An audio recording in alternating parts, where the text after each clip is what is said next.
तुळजापूरला आलोय. दोन्ही बाजूनी सुंदर देवळं हे दुकानं चालू आहेत. हळदी कुंकू, बांगड्या, चवड्यांच्या माला. समोर दिसतंय ते महाद्वार रोड आहे. हा दरवाजा आहे.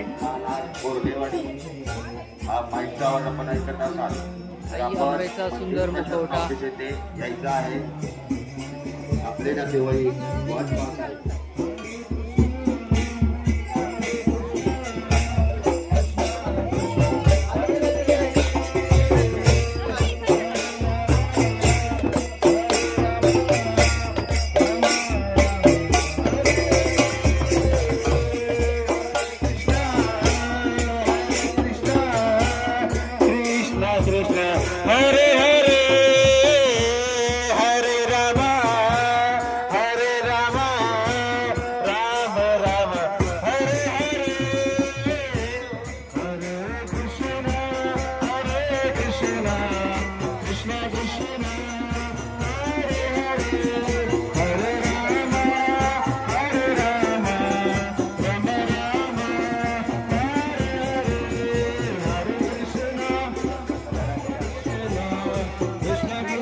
दोन मिनिटासाठी मी गर्दीमध्ये हरवले.